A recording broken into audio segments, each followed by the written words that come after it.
What's up, everybody, man? I want to clear the air. Well, not clear the air, but I want to make it real. I want to be one of the main ones on the front line, even if I have a little bit of viewers or whatever of this whole so-called self-improvement bullshit that they've been putting out there. I made a list on what real self-improvement look like, and not just going to the gym and getting money. I want to talk about the self-improvement bullshit and the workouts and the so-called getting bigger and all this other shit that they're telling you to do.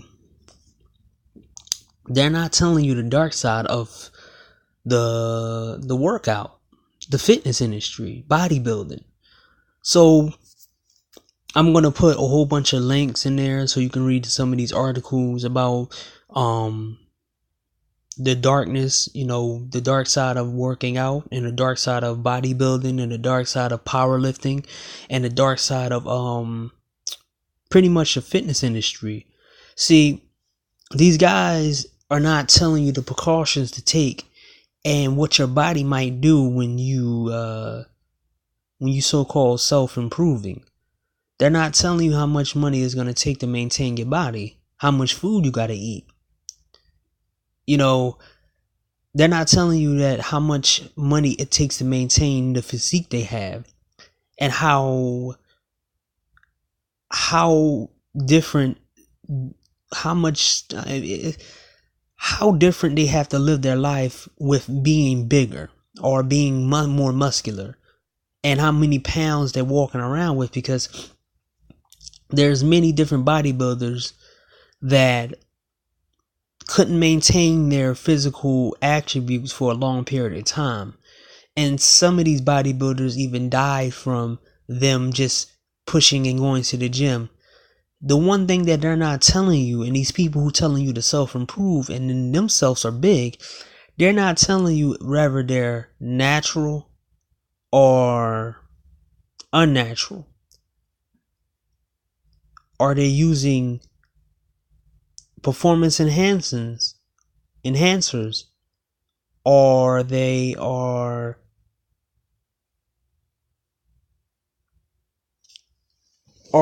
doing it a natural way? Because being the natural way pretty much takes a lot of money. It takes a lot of money and a lot of food. You're gonna have to buy at least about $200 or $300 worth of food to maintain a big stature. And again, if you're in the beginning of gaining muscle, you're gonna have to eat a lot of food, and then to maintain that size and all of that, it takes a lot of stuff, and eventually you will get to a point where you feel like this is pointless. But they're not telling you this crap. They're not telling you what you how much your body might break down of you just lifting heavy. Ask Robert Coleman, a former Olympian who can barely walk now because of his powerlifting days and his lifting and stuff. Even if he had the proper training, he did everything stuff, but he did, to keep his body up and where he at, he took performance enhancers. I'm not gonna say the list that he took, but he had to get surgery over and over and over again. There's bodybuilders who have to get new kidneys, or take one kidneys out. There's guys who got enlarged heart, like a Rich Beyonce. There's powerlifters right now who can't even walk fast. They walk slow. There's guys on here on the internet who use fake weights, promoting fake fitness. So there's a lot of things that these people who telling you to self-improve and go to the gym, they're pretty much doing a disservice to you. Misinformation. Because they're not telling you to watch out for these pitfalls. They just want you to fail doing what they told you to do, because it makes them feel good about them telling somebody else what to do. I'm not going to send a novice into a gym without teaching them the basics about building their body. If you have a responsibility when you tell people to self-improve, to clarify stuff and help these people through their journey. If you're going to give advice, you better give advice with details. You can't just send somebody into a gym and think they know what they're doing, because they'll injure themselves and they'll end up being scammed by somebody, or they'll end up hurting themselves real bad. But these people are not doing this. They're not making an effort to tell guys and give them a whole detail on what kind of body they want. They're not asking these guys. They're telling these guys to do what they want because this is an ego trip. But they're not telling you, they're not asking these guys what kind of body that you want and how to get that body. What to look out for, what to do, what kind of exercise to do, when to rest. But you want to get out here and tell people to self-improve, to go to the gym and do this and do that and do this, just to hear yourself talk and think that you're speaking down on people. But it makes you look stupid. It's funny to me that, none of these people have the answers to a lot of people's problems, but they always act like they have this pushback. No, the pushback isn't because you're telling people to self-improve. The pushback is because you look the way you look. No one wants to hear you tell somebody to self-improve. They want somebody that sounds like them.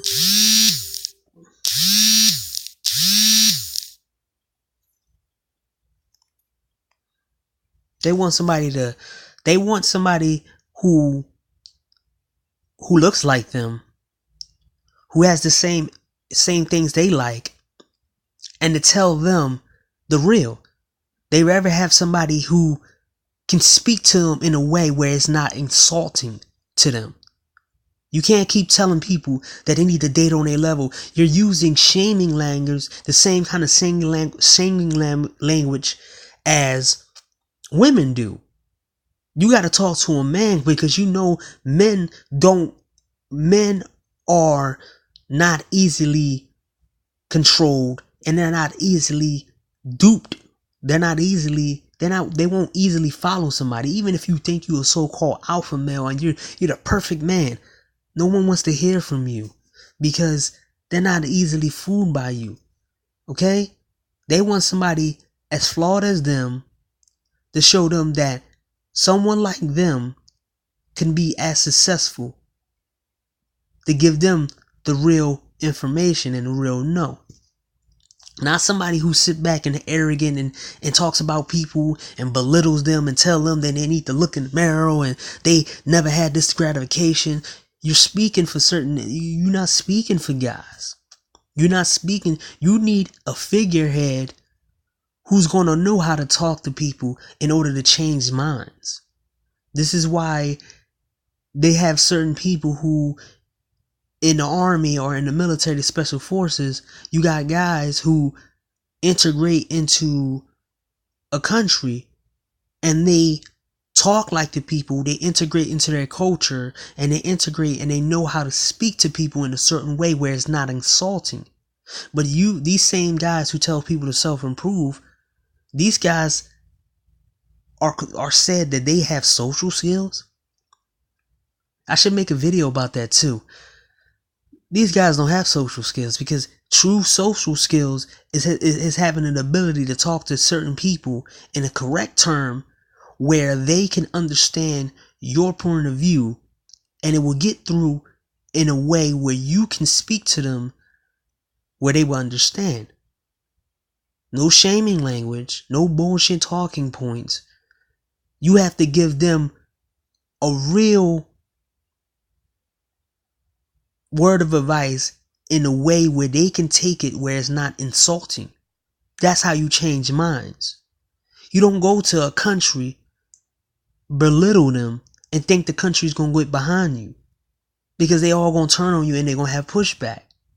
And you have to you have to be able to speak their language as well. If you're a typical dude, you can't speak to guys that you think is below you. You don't speak their language. But that's too much thinking for these guys.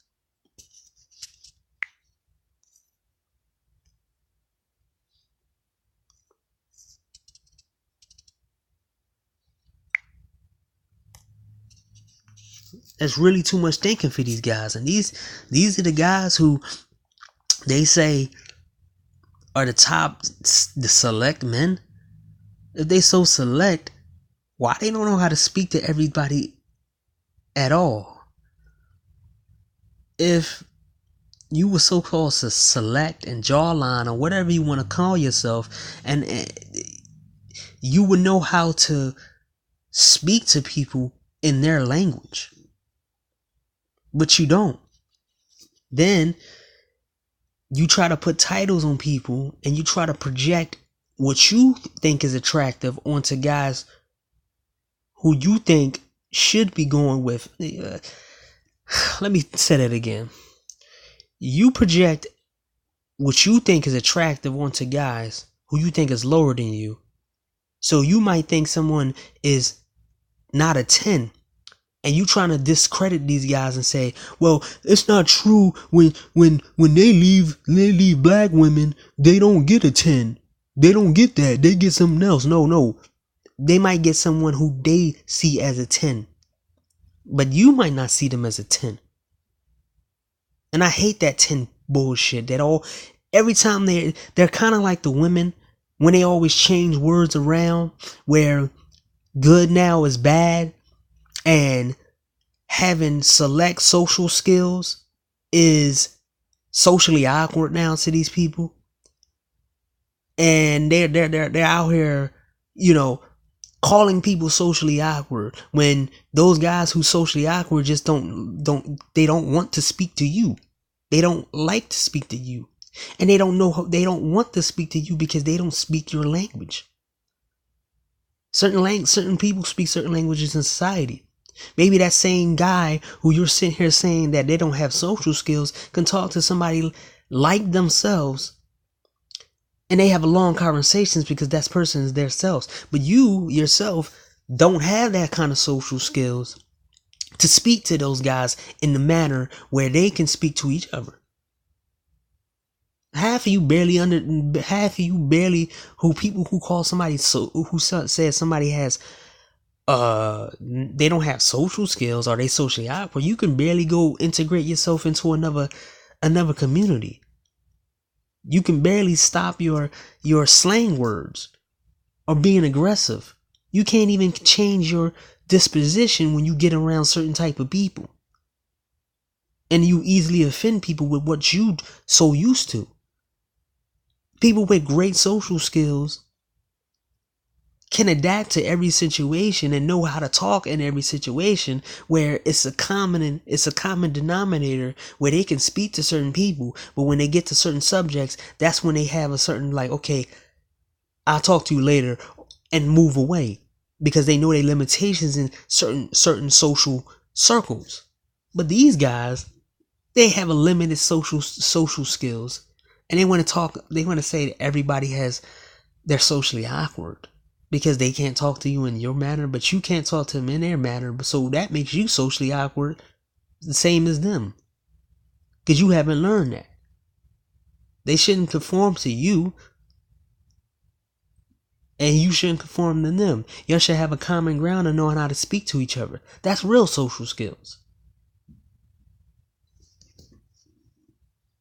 These guys are giving you disinformation about self-improvement. They give you disinformation about working out, and they sending you into a pit that you can't get out of. I'm gonna tell you from experience. I literally made so many mistakes when I first started working out, lifting weights when I was around 16 years old. And by the time I hit 19,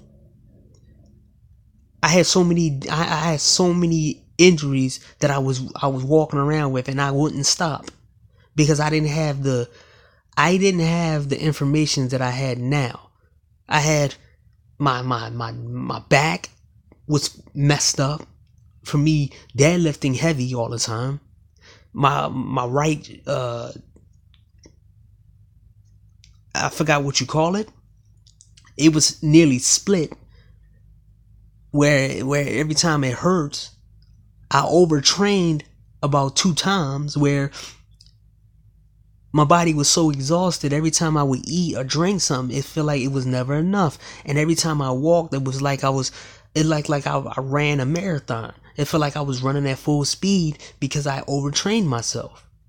There was certain times where I worked out for 6 days and only had 1 day of rest because I thought that was me I thought that my body was going to get flat or I thought my body was going to get dull, and I thought I was going to lose my strength, and I just kept pursuing this eternal struggle of working out and this improving, and I was obsessed with it. These guys are not telling you that when you become so obsessive of self-improvement, you barely see certain things that you should be looking at. But they're not telling you this. I'm going to drop all these links in the description. And I'm also going to put some videos in there too to tell you about this. These are the things that these guys are not telling you about, man. And I'm just looking out for people. So if you do want to self-improve, do your due diligence.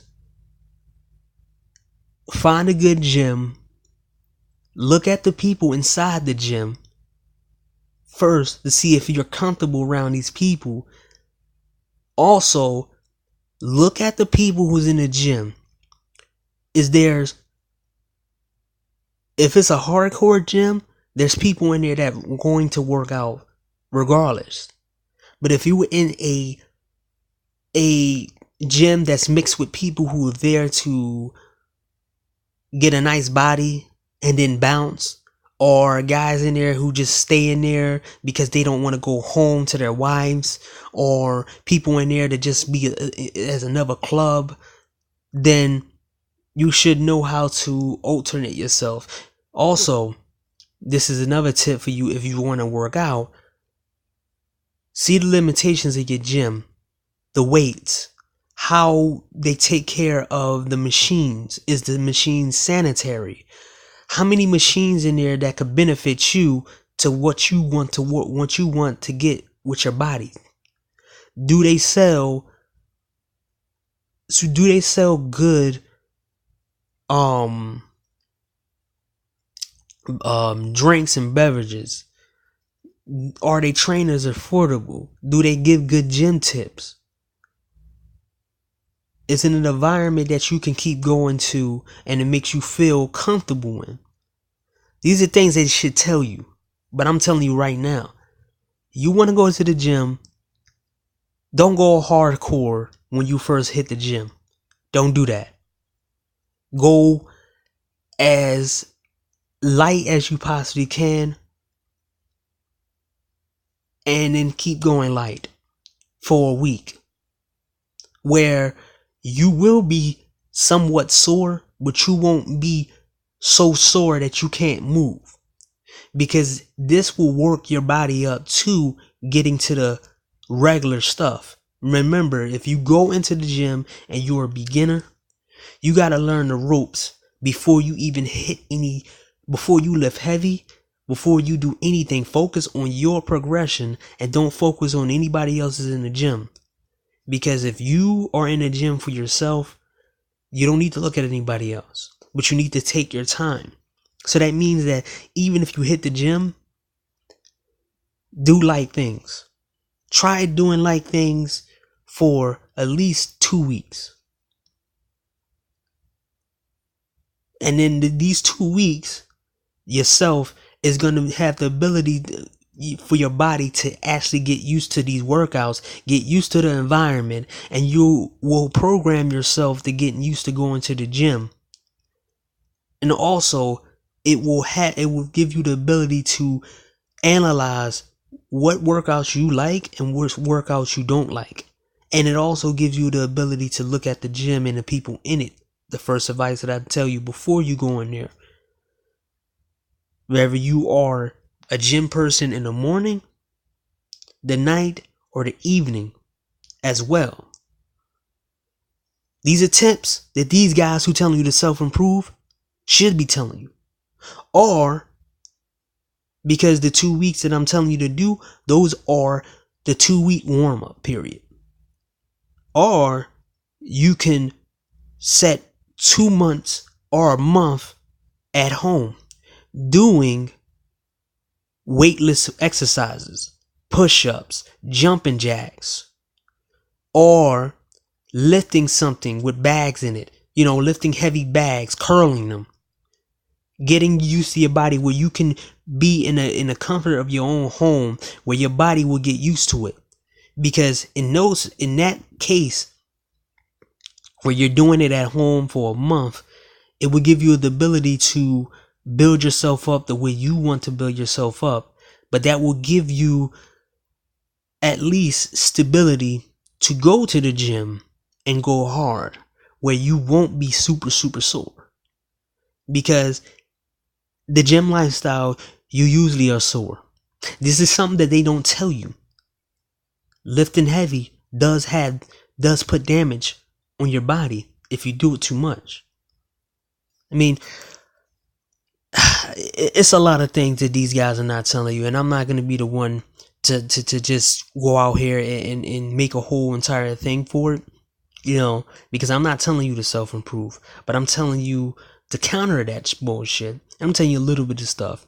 I can do so much, because if I give you, I'm not the kind of guy who tells people give guys plain advice, but I don't give them the context to what I'm saying to them and what I'm telling them to do.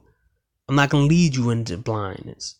And I'm a very detailed person, so this my whole, you know, whatever probably works for everybody else won't work for me, and what works for me won't work for everybody else. But I'm gonna say this real quick, and I'm gonna be, you know, get off of here. Is that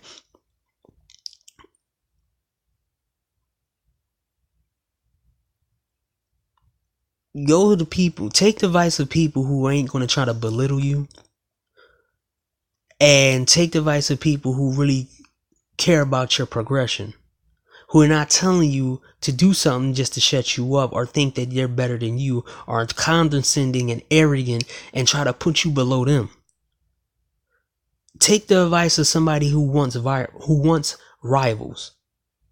Because if somebody's if I'm telling you advice,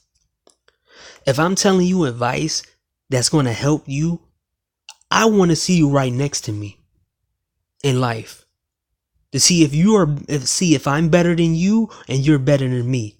Because that's what these guys are not telling you. Because they don't like rivalry. They want people below them. Because they know people that are above them. And they don't make them feel good. But it makes them feel so good being atop of other people. But these guys don't like rivals. They don't like them at all. You never hear them say anything about rivals. But me, myself, rivalry makes me get better in life. Video games, somebody who can work out better than me. I don't know how many rivalries I had of me racing guys. I mean, if I had a video and if I had the guys and to contact them and made lives with them, I can tell you how many times that me and other people I would just race fast individuals to see if we would beat each other all the time. And usually sometimes they will beat me and sometimes I will beat them. I love rivalry. I'm not somebody who wants somebody below me, and I'm not going to belittle somebody who's below me, because the fact is, in life, when you're making fun and belittling people, you're going to create more future enemies for yourself. And it's going to be worse off, because not everybody stays at the top.